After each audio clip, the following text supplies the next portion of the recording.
Supreme court का निर्देश है कि यदि आप लोकतांत्रिक तरीके से कोई प्रदर्शन करना चाहते हैं तो आप वहां पर कर सकते हैं। लोकतंत्र के मंदिर जंतर मंतर पर भी एफआईआर दर्ज हो रही है। सड़क के बाहर आवाज उठाओ तो एफआईआर, संसद के अंदर आवाज उठाओ तो सस्पेंड। आखिर ये सरकार चाहती क्या है? फिर अंग्रेजों का राज और आज जो आजादी के बाद जो देश है, इसमें अंतर क्या रह गया है? आज किसान दिल्ली नहीं आ सकते, पूरे सड़कों पर कीलें बिछा दी गई हैं जैसे दुश्मन आक्रमण करने वाला हो। राष्ट्रीय शिक्षा नीति किसी भी देश के युवाओं को राष्ट्र निर्माण के लिए तैयार करने की नीति होती है। और आज राष्ट्रीय शिक्षा नीति पूरी की पूरी पूंजीकरण को कैसे विश्वविद्यालय में निर्माण किया जाए, ये जो आप देखेंगे हायर एजुकेशन फंड सिस्टम, अगर सरकार केंद्रीय विश्वविद्यालयों को फंड नहीं दे रही है तो क्वेश्चन आता है कि ये फंड फिर कौन दे रहा है? आज इस फंड के लिए अडानी को लाया गया है और अडानी तभी देश के सभी विश्वविद्यालयों का निजीकरण किया जा रहा है। और वो इसलिए किया जा रहा है, सभी वाइस चांसलर को बोल के आप टेंशन न लो, आपकी व्यवस्था हमने कर दी है। एनसीईआरटी को अगर आप उठा के देख लीजिए, देश का हर एक बच्चा छात्र परेशान है कि कौन सी एनसीईआरटी ले, कंफ्यूज है। 2019 की लें कि 2020 की लें, 2021 की लें, 2022 की लें, ओल्ड लें, न्यू लें या लेटेस्ट एडिशन में लें, ये चल क्या रहा है? आज देश की जो शिक्षा नीति है वो भगवा की आंख से देखी जा रही है, भगवा की आंख से बनाई जा रही है और भगवा की आंख से लागू की जा रही है।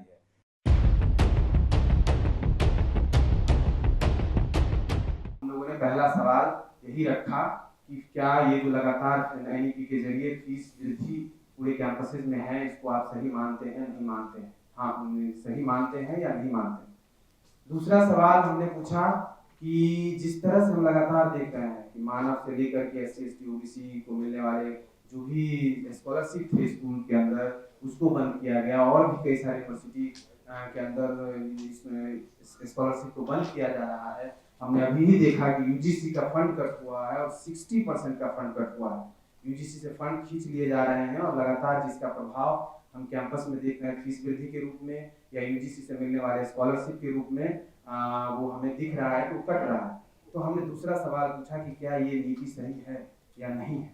तीसरा सवाल हमने पूछा कि ये जो जबरदस्त हम देख रहे हैं कि बेरोजगारी हम के दौर से हम लोग गुजर रहे हैं, लगातार हर सेक्टर में, जिस सेक्टर में आप देख लीजिए, सिर्फ रेलवे के अंदर हम देख रहे हैं कि 3 लाख से ऊपर खाली पड़े पद हैं।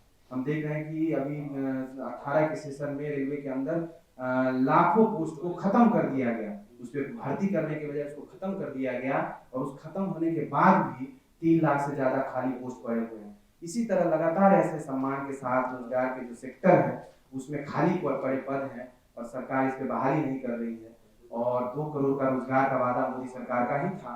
तो आज ये समय है कि उनसे पूछा जाए और इसीलिए हमने छात्र नौजवानों से ये बात कहा कि क्या आपको लगता है कि मोदी सरकार ने जो 2 करोड़ रोजगार प्रतिवर्ष रोजगार देने का वादा मोदी सरकार ने किया था वो उसको पूरा की है?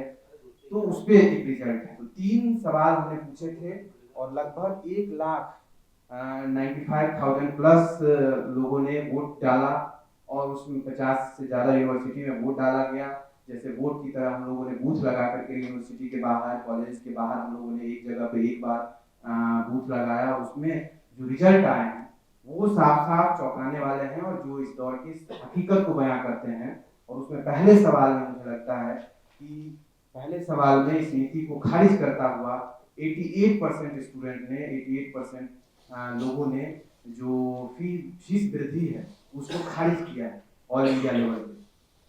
दूसरे सवाल में जो लगातार फंड कट, यूजीसी से लेकर के एजुकेशन से फंड कट और उसमें जो स्कॉलरशिप कट, हॉस्टल से बेदखली, इस पे छात्रों ने 86% स्टूडेंट ने इस पूरी नीति को, मोदी सरकार की इस नीति को खारिज किया है, उसके खिलाफ वोट किया है।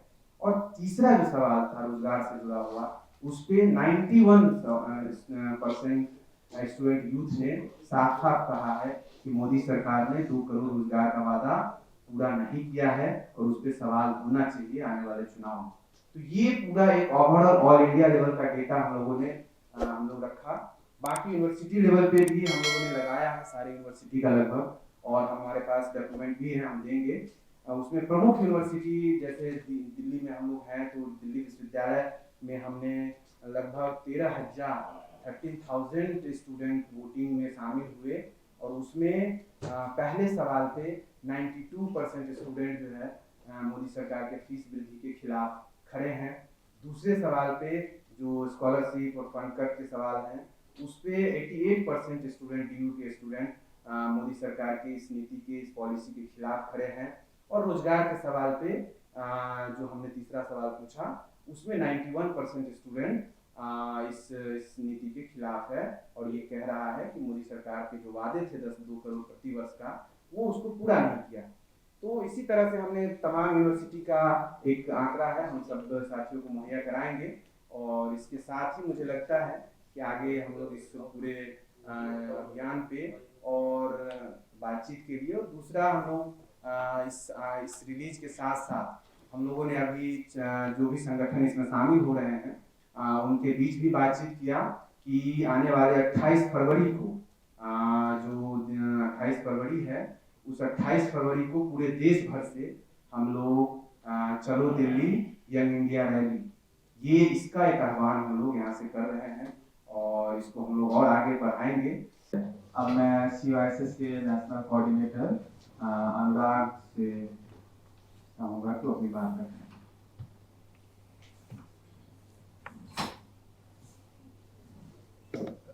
शुक्रिया साथियों। ये आज आज़ादी के बाद हिंदुस्तान के इतिहास में पहली बार यंग इंडिया के माध्यम से जो 50 से अधिक यूनिवर्सिटी में जो सर्वे किया गया और चार्जशीट जो तैयार की गई है, निश्चित रूप से इस सरकार के 10 सालों की पोल खोलती है शिक्षा के क्षेत्र में। शिक्षा की जब अगर हम बात करते हैं, मैं भी दिल्ली यूनिवर्सिटी से पढ़ा हूँ, हिंदू कॉलेज से मैं पास आउट हूँ और आज का जो सिलेबस है और मैंने जो अपने समय में, ज़्यादा समय नहीं 6 साल पहले जो मैंने अपने सिलेबस में पढ़ा था, सारी चीज़ें बदल दी गई हैं। क्यों बदली गई हैं? ये इतिहास कितनी बार बदला जाता है? इतिहास सभी सब्जेक्टों में माना जाता है कि एक ही जो प्रमाणिक अगर कुछ है तो वो इतिहास है और जो ऐतिहासिक घटनाएं घट चुकी है वो झूठी नहीं होती। हर बार NCERT को अगर आप उठा के देख लीजिए, देश का हर एक बच्चा छात्र परेशान है कि कौन सी NCERT लें, कंफ्यूज है 2019 की लें कि 2020 की लें, 2021 की लें, 2022 की लें, ओल्ड लें, न्यू लें या लेटेस्ट एडिशन में लें। ये चल क्या रहा है? आज देश की जो शिक्षा नीति है वो भगवा की आंख से देखी जा रही है, भगवा की आंख से बनाई जा रही है और भगवा की आंख से लागू की जा रही है।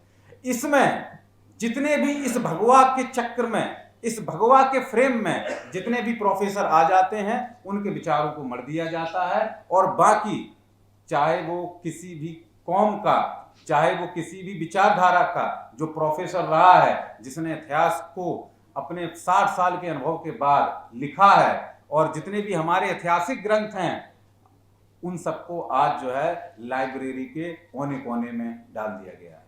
और अगर आप, जब हम इतिहास की बात करते हैं तो जहां जहां जो हमारे संस्कृति को एक मजबूती देने वाली जितने भी विषय वस्तुएं हैं सबका भगवाकरण कर दिया गया है। राष्ट्रीय शिक्षा नीति किसी भी देश के युवाओं को राष्ट्र निर्माण के लिए तैयार करने की नीति होती है और आज राष्ट्रीय शिक्षा नीति पूरी की पूरी पूंजीकरण को कैसे विश्वविद्यालय में निर्माण किया जाए, ये जो आप देखेंगे हायर एजुकेशन फंड सिस्टम, अगर सरकार केंद्रीय विश्वविद्यालयों को फंड नहीं दे रही है तो क्वेश्चन आता है कि ये फंड फिर कौन दे रहा है? आज इस फंड के लिए अडानी को लाया गया है और अडानी तभी देश के सभी विश्वविद्यालयों का निजीकरण किया जा रहा है और वो इसलिए किया जा रहा है, सभी वाइस चांसलर को बोल के आप टेंशन न लो, आपकी व्यवस्था हमने कर दी है। ये पैसा कहां से आ रहा है? अगर सरकार इस पैसे को नहीं दे रही है तो मैं आज सरकार से पूछना चाहता हूं कि इसका पैसा कहां से आ रहा है। अगर ये पैसा अडानी का है तो आप अडानी से पैसा क्यों ले रहे हो? लोन सिस्टम, क्रेडिट सिस्टम यदि देश के विश्वविद्यालयों में, स्कूलों, कॉलेजों में लागू किया जाएगा तो न केवल शिक्षा नीति विकलांग होगी बल्कि पूरा जो देश का छात्र जो राष्ट्र निर्माण में अपनी भागीदारी दे रहा है वो भी अपने भविष्य को विकलांग कर लेगा। मैंने 4,000 रुपए में एडमिशन लिया था और आज मेरे जो भी जूनियर्स हैं वो बताते हैं कि 35-40 हज़ार में फीस चल रही है, एक साल की, 6 महीने की। और ऐसे सेल्फ फाइनेंस कोर्स ला दिए गए हैं, एक गरीब किसान मजदूर और आदिवासी का तो बच्चा उसमें पढ़ ही नहीं सकता, क्योंकि उनकी फीस ही स्टार्ट होती है 40 हज़ार से। और ये मैं बात कर रहा हूं केंद्रीय विश्वविद्यालयों की देश की। आज इस चार्जशीट में जितने भी एक छात्र के शिक्षा से संबंधित जितने भी प्रॉब्लम्स हैं उनका न केवल समाधान है, बल्कि ये पोल भी खोलने वाला एक चार्जशीट है कि 10 साल में जिन करोड़ों छात्रों ने, नौजवानों ने, युवाओं ने इस सरकार को चुना था, उस सरकार ने इस छात्रों के साथ क्या किया। दूसरी बात, जब हम शिक्षा के क्षेत्र में विकास की बात करते हैं तो हमारे देश के प्रधानमंत्री कहीं बोल रहे थे कि भारत एक ऐसा देश है जहां हर महीने यूनिवर्सिटी खुलती है। मैं पूछना चाहता हूं कि कितनी यूनिवर्सिटी सरकार ने खोली है? एक विश्वविद्यालय बता दीजिए, और आप ये भी बता दीजिए कि कितने विश्वविद्यालय आपने बेचे हैं। मैं आम आदमी पार्टी की छात्र इकाई CYSS से हूं, जिसने दिल्ली में स्कूल खोलने का काम किया, सरकारी स्कूलों को प्राइवेट स्कूलों में बदलने का काम किया। ऐसी शिक्षा क्रांति को जो लाई पार्टी, जिसके नेता लाए, उनको जेल में डाल रहे हैं। ना हम शिक्षा में काम करेंगे, ना हम स्कूल बनाएंगे, ना हम विश्वविद्यालय बनाएंगे, लेकिन जो स्कूल विश्वविद्यालय को 1 नंबर बनाएगा देश में, उन लोगों को हम जेल में डालेंगे। और इसके विरोध में जब हम आवाज उठाते हैं, देश के युवा, करोड़ों युवा जब आवाज उठाते हैं, सड़क पर आवाज उठाओ तो FIR। मैं दावे के साथ कह सकता हूं, हमारे जितने भी यहाँ पे साथी हैं, जो सभी छात्र संगठनों के, अपने अपने छात्र संगठनों के राष्ट्रीय प्रतिनिधि हैं, सब पर 3-3, 4-4 FIR होगी। मेरे ऊपर खुद 4-5 FIR है, और समझ में ही नहीं आता है कहां पे FIR हुई है। जंतर मंतर पर FIR हुई है, जहां पे सुप्रीम कोर्ट का निर्देश है कि यदि आप लोकतांत्रिक तरीके से कोई प्रदर्शन करना चाहते हैं तो आप वहां पर कर सकते हैं। लोकतंत्र के मंदिर जंतर मंतर पर भी FIR दर्ज हो रही है। सड़क के बाहर आवाज उठाओ तो FIR, संसद के अंदर आवाज उठाओ तो सस्पेंड। आखिर ये सरकार चाहती क्या है? फिर अंग्रेजों का राज और आज जो आजादी के बाद जो देश है, इसमें अंतर क्या रह गया है? आज किसान दिल्ली नहीं आ सकते, पूरे सड़कों पर कीलें बिछा दी गई हैं, जैसे दुश्मन आक्रमण करने वाला हो। ये सरकार सिर्फ और सिर्फ संविधान को अपनी जेब में रखकर, जितनी संवैधानिक संस्थाएं हैं, CBI और ED के माध्यम से ये सरकार अपनी सांसें ले रही है। और इस जो 1 लाख छात्रों ने, मैं सलाम करता हूं, मुझे प्रसन्नजीत जी बता रहे थे कि जब दिल्ली विश्वविद्यालय के आर्ट फैकल्टी में ये सर्वे करा रहे थे तो वहां पर ABP के गुंडे आए और उन्होंने उस बैलेट बॉक्स में पानी डालने का काम किया कि किसी भी तरीके से ये मीडिया के पास ना चला जाए। और मैं आप लोगों को भी सलाम करता हूं कि आप लोग आज इस तानाशाही सरकार के जो हम लोग प्रेस कॉन्फ्रेंस कर रहे हैं राष्ट्रीय शिक्षा के क्षेत्र में, आप उसको कवर कर रहे हैं। मीडिया का क्या हाल कर दिया है, संविधान का क्या हाल कर दिया है, संसद का क्या हाल कर दिया है, लोकतंत्र का क्या हाल कर दिया है, और जितनी निर्वाचित सरकारें हैं उनका क्या हाल कर दिया है। जहां जीतो तो बहुत बढ़िया है, लहर है, कहर है, और जहां ना जीतो तो वहां पे हॉर्स ट्रेडिंग करो, विधायकों को खरीद के अपनी सरकार बनाओ। और गवर्नर पूरा का पूरा यही काम कर रहे हैं कि जब शिबू सोरेन वहां पर इस्तीफा देते हैं तब मुख्यमंत्री पद की कोई शपथ नहीं होती है, और जैसे ही बिहार में इस्तीफा होता है तो नीतीश कुमार जी को तुरंत शाम को शपथ कर दिया जाता है। और आज ये सरकार इस तरह से काम कर रही है कि यदि आज बिहार में नीतीश सरकार गिरती है तो राष्ट्रपति शासन है, और अगर नीतीश सरकार जो है बहुमत लाती है तो ये लोकतंत्र की जीत है। आखिर ये सरकार करना क्या चाहती है? जब बेरोजगारी के मुद्दे पर हम लोग कोई भी प्रदर्शन करते हैं, प्रेस कॉन्फ्रेंस करते हैं, तुरंत पुलिस की कॉल आ जाती है, IB CBI की कॉल आ जाती है, जी ये मत करिए, ये ठीक नहीं है। संसद के अंदर यदि कुछ युवा बेरोजगार साथी यदि छलांग लगाकर अंदर भगत सिंह की तरह अपने हक की आवाज उठाते हैं तो वो देश के गद्दार हो गए। और यदि सड़क पर हम यहाँ पे प्रदर्शन करें और इनका काला चिट्ठा खोलें, यूनिवर्सिटी में जिस तरह से काम हो रहा है, तो हम पर FIR दर्ज हो रही है। तो आज देश के जितने भी छात्र हैं उनके पास कुछ नहीं बचा है। हर जगह पर एक तरीके से तानाशाही है, ये सरकार कुछ भी सुनना नहीं चाहती। और मीडिया जिस तरह से आज प्राइम जो मीडिया है वो सुबह से लेकर शाम तक सिर्फ और सिर्फ डिजिटल इंडिया और जो हमारे प्रधानमंत्री के जितने भी काम है सिर्फ और सिर्फ उन्हीं का ही मंडन करती है। ऐसी स्थिति में जो देश के विश्वविद्यालयों का छात्र है, देश के कोने कोने से जो आज एक राष्ट्र निर्माण में भागीदारी का अपना सपना देख रहे हैं, उनको ना केवल शिक्षा तो उनको दी ही नहीं जा रही है, जो भी शिक्षा दी जा रही है वो टोटल भगवाकरण वाली शिक्षा दी जा रही है, शिक्षा का भगवाकरण कर दिया गया है। और ऐसी स्थिति में आज पूरा देश का छात्रों का भविष्य शून्य की स्थिति में है। जैसे तैसे गरीब किसान मजदूर आदिवासी का छात्र बच्चा बीए, बीकॉम, एमसीए, आईआईटी की डिग्री ले भी लेता है, तो मैं आपको बताना चाहता हूं कि मैं एक रिपोर्ट देख रहा था जिसमें आज आप देखिए कि इंजीनियरिंग करने वाले आज 76% बेरोजगार हैं, बीकॉम करने वाले आज 66% बेरोजगार हैं, एमसीए करने वाले आज 56% बेरोजगार हैं। बीकॉम और ऑनर्स और आर्ट सब्जेक्ट की बात करें तो इसका रेशियो 80% से ज्यादा चला गया है। आज देश के 50 करोड़ से ज्यादा युवाओं की डिग्रियां सिर्फ और सिर्फ अपनी फाइलों में दबी हुई हैं, और जिस प्रकार से भर्ती हो रही हैं पेपर हर पहले से ही लीक हो जाते हैं। और जहां जहां ये सरकार मौजूद है, जहां जहां भारतीय जनता पार्टी की सरकार मौजूद है, वहां पे फुल सिंडिकेट काम कर रहा है। पहले से ही पर्चा लीक कर देंगे, आप लीक पर्चा को इनके ऊपर लेकर जाइए तो आपके ऊपर एफआईआर दर्ज कर देंगे, कहीं आपने ही लग रहा है कि कुछ ना कुछ बदमाशी किया है, चलो पहले आपसे पूछताछ होगी, ये पर्चा आया कहां से आपके पास जो है। आज दहशत में, संगीनों के साये में, तानाशाही के नीचे आज पूरा देश, ना केवल हम छात्रों की बात नहीं कर रहे हैं, किसानों का उदाहरण हमारे सामने है। 1 साल बाद किसानों के 600 किसानों की जान लेने वाली ये सरकार माफी मांगती है कि हमसे गलती हो गई, और जो उन्होंने एमएसपी का वादा किया था वो अभी तक फाइलों में खो गया है, क्योंकि ये सरकार ना राष्ट्र को निर्माण करने वाली सरकार है, ये सिर्फ राष्ट्र को बेचने वाली सरकार है। ये रोजगार देने वाली सरकार नहीं है, ये रेल को बेचने वाली सरकार है, ये भेल को बेचने वाली सरकार है, ये पोर्ट को बेचने वाली सरकार है, ये एयरपोर्ट को बेचने वाली सरकार है। और जो भी देशभक्त और विभिन्न राजनीतिक पार्टियों के, जो जिसको हम विपक्षी भी कह सकते हैं, जो आज सरकार के विरोध में आगे आने को तैयार है, उनको जेल भेजा जा रहा है। और जो स्कूल शिक्षाओं विश्वविद्यालयों में जो एक क्रांति कर रहे हैं आजादी के बाद, उनको भी जेल भेजा जा रहा है। जैसे मनीष सिसोदिया जी को हम देख सकते हैं, जिन्होंने दिल्ली में, यदि आप लोग एक बार दिल्ली के सरकारी स्कूल देखें तो आपको हिंदुस्तान में प्राइवेट स्कूल भी फीके पड़ने लगेंगे, जो ऐसे स्कूल हमारे इन देशभक्तों ने बनाए हैं। तो आज इस समस्या का समाधान क्या है? मैं आप लोगों के माध्यम से पूरे देश के करोड़ों छात्रों को आह्वान करता हूं कि इस जो चार्जशीट तैयार की गई है, इसको एक बार आप जरूर पढ़ें। सोशल मीडिया पर ये सारी चार्जशीट आप लोगों के बीच में रखी जा रही है, इसको पढ़ें और इसका जवाब 2024 के इलेक्शन में जरूर दें, क्योंकि हमारे पास बस एक मौका है। यदि हमने इस मौके का फायदा लिया, इस अवसर को हमने लिया, तो निश्चित रूप से जो 2024 के बाद जो सरकार आएगी, हमें वो राष्ट्रीय शिक्षा नीति मिलेगी जिसका सपना महात्मा गांधी ने देखा था, जिसका सपना भगत सिंह ने देखा था, जिसका सपना अंबेडकर ने देखा था। Thank you.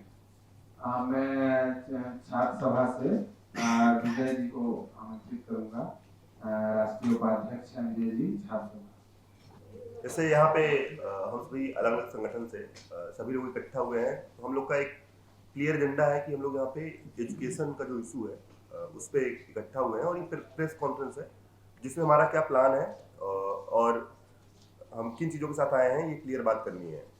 तो कुल मिला के बात ये है कि जैसे हम सभी अलग अलग संगठन से हैं, हमारा कोई कभी गठबंधन हो या ना हो, अलग अलग पार्टियों से हैं, लेकिन इतना तय है कि कुछ मुद्दों पर एक साथ हैं। जैसे वो एक मुद्दा है शिक्षा का, जैसे हेफा जो आया है यूनिवर्सिटीज़ के लिए, एजुकेशन फंडिंग का पूरा जिम्मेदारी जो है यूनिवर्सिटियों को खुद डाल दिया गया उनके ऊपर। सरकार कहीं कहीं फंडिंग से पीछे हट रही है। दूसरी चीज़, जो JRF फेलोशिप हुआ करती थी, तो उसका नंबर पहले जितना था, अभी नंबर ऑफ फेलोशिप जो है वो कम कर दी है। उसके अलावा एक और फेलोशिप हुआ करती थी, मौलाना आजाद नेशनल फेलोशिप, जो माइनॉरिटी कम्युनिटी से आने वाले स्टूडेंट्स को PhD के लिए मिलती थी, लेकिन वो भी पूरी तरह से स्क्रैप कर दिया गया है। तो यही सब मुख्य मुद्दे हैं। इन्हीं सब मुद्दों के साथ कि जैसे फंडिंग का एक इशू है, दूसरा बात ये है कि यूनिवर्सिटीज़ की हालत बहुत जर्जर होती जा रही है। जैसे अलग अलग यूनिवर्सिटीज़ हम देखें, जैसे मैं तो JNU यूनिवर्सिटी से आता हूँ, तो वहाँ जो हॉस्टल हैं, हॉस्टल के छत गिर रहे हैं, कहीं किसी विद्यार्थी के ऊपर बाथरूम का छत गिर गया और चोट लग गई, और बहुत सारी ऐसी घटनाएं देखने को मिलती हैं। सड़कें खराब हैं, सड़क के किनारे रोड लाइट नहीं है, लेकिन जो खर्चा भी किया जा रहा है वो कार पार्किंग के लिए किया जा रहा है।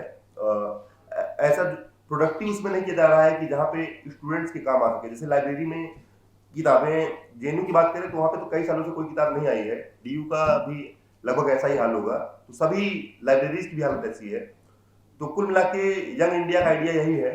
यंग इंडिया पे हम लोग इसी बात के साथ एक साथ आए हैं कि एक साझा संघर्ष किया जाएगा जो देश के विश्वविद्यालयों या अन्य विद्यालयों या शिक्षा के क्षेत्र में जहाँ कहीं भी सरकार अपने उससे पीछे हट रही है और सरकार छात्रों को विक्टिमाइज करने की कोशिश कर रही है, उसके खिलाफ इकट्ठा करने की कोशिश है और ये संघर्ष इसी दिशा में रहेगा।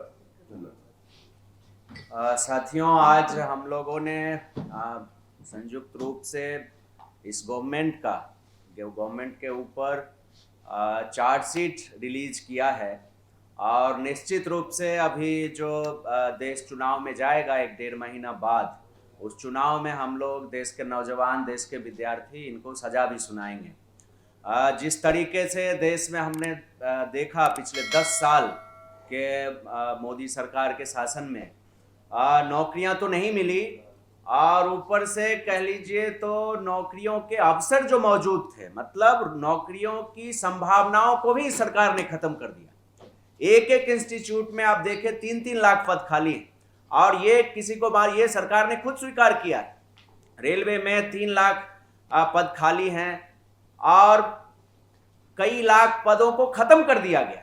रेलवे जो लगातार उसका बेचा जा रहा है, एक एक करके, कहीं स्टेशन बेचा जा रहा है, कहीं प्लेटफॉर्म बेचा जा रहा है, कहीं स्कूल बेचा जा रहा है, स्टेडियम बेचा जा रहा है, स्कूल बेचा जा रहा है। तो इस तरह से बिक्री के माध्यम से भी बहुत सारे रोजगार को खत्म किया गया और देश में 100 से ज्यादा कंपनियों को के शेयर, कुछ ना कुछ शेयर सबके बेचे गए, 100 से ज्यादा कंपनियों के। तो ये जो देश में पहले से जो रोजगार के अवसर हासिल किए गए आंदोलन से, लड़के विद्यार्थियों के, नौजवानों के आंदोलन से जो हासिल किया गया चीज, उसको भी ये 10 साल में सरकार ने खत्म कर दिया, हमसे छीन लिया। तो इसी तरीके से जो नई शिक्षा नीति लाई गई, शायद पहली बार देश में हुआ होगा कि, क्योंकि हम जानते हैं कि कई पीढ़ी के स्ट्रगल के बाद लोग जो हाशिए पर के लोग हैं, लंबे समय से हाशिए पे धकेल दिए गए लोग हैं, वो स्कूल में, कॉलेज में जा पाते हैं। उनको, इस सरकार को ये बात मंजूर नहीं है, इसीलिए वो नई शिक्षा नीति के माध्यम से 4 साल का कोर्स ला रहे हैं, उसमें मल्टीपल एग्जिट पॉइंट बना रहे हैं। आप सिर्फ दिल्ली यूनिवर्सिटी का देख लीजिए, 30 से 35% ड्रॉप आउट रेट, और आप जो मल्टीपल एग्जिट पॉइंट बना रहे हैं, मतलब ये जो 30 से 35% ड्रॉप आउट रेट है, इसको आप लेजिटिमेट कर रहे हैं, उसको आप लेजिटिमेसी दे रहे हैं। चलो भाई, आप ड्रॉप आउट पहले साल हो गए, एक कोई कागज का टुकड़ा लेके निकल जाओ। तो ये जो पूरा बेदखली का खेल है, चाहे वो शिक्षा से हो, रोजगार से हो, और इसके जगह पे जो पूरा नफरत नौजवानों के बीच परोसने की साजिश है। नौजवान रोजगार मांग रहा है और ये हाथ में तलवार देके मुसलमानों की बस्तियां दिखाने में लगे हैं। मणिपुर में हमने देखा, मणिपुर के नौजवान इस उम्मीद से, ये सपना देख के इनको लाया था कि शायद हमारी स्थिति बदल जाए, रोजी रोटी रोजगार के दरवाजे खुलेंगे, इस जो ये लोग कहते हैं डबल इंजन की सरकार। लेकिन वहां इन्होंने क्या किया, इनको जो काम आता है वो किया और वहां आपस में ही नौजवानों को भिड़ा दिया गया। और हम देख रहे हैं कि मणिपुर आज तक भी वहां की आग ठंडी नहीं हो पाई है, आग अभी तक लगा हुआ है। अभी किसान 16 फरवरी को किसान देश भर में हड़ताल करने का कॉल दिया है और 12 को कल दिल्ली वो लोग कूच कर रहे हैं, किसान अपने खेती किसानी और देश को बचाने के सवाल पे। तो ये जो पूरी गर्मी है, जो किसान, विद्यार्थी, किसान और नौजवान आंदोलन से दिख रही है, और इसी सिलसिले में हम लोग इसी फरवरी के महीने में 28 फरवरी को देश भर से छात्रों, नौजवानों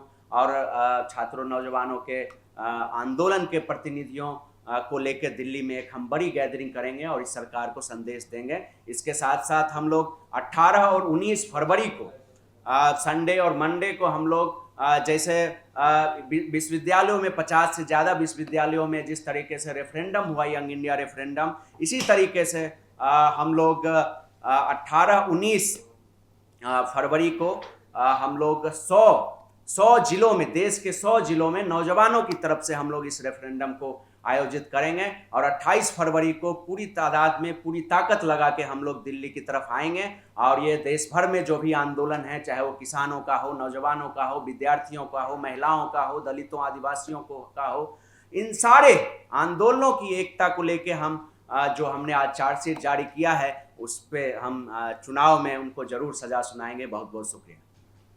Good afternoon, everyone. Young India Charter 2024. The survey was taken over 56 universities throughout the country. Right now, we are facing serious threat, particularly in the education. In the name of National Education Policy, the present Modi government wants try to dismantle the common education system in our country. If we want to say in simple words, they want campus-less education in our country. That's what they are going to implement vigorously throughout the country in the name of National Education Policy. The exams, common entrance test for Central University and particularly the NEET for medical, we witnessed almost more than 60 students, they committed suicide because of NEET exam. Tamil Nadu is the first state. We opposed the NEET exam in Tamil Nadu. Even 3 times unanimously passed a resolution against NEET in Tamil Nadu Assembly. But the union government, they does not respond for the Tamil Nadu Assembly's resolution. Even in Rajasthan also, in an institute, there are more than several students, they committed suicide because of NEET. So particularly this government wants the marginalized section, the oppressed section, the students doesn't allow to the higher education, particularly in the science background, because the science background only they are closely tied up with the power center bureaucrats. They are in the place to frame the laws for our country. So clearly they want the marginalized section students doesn't allow into the higher educational, in particularly in the science background. So we are continuously fighting against this new educational policy.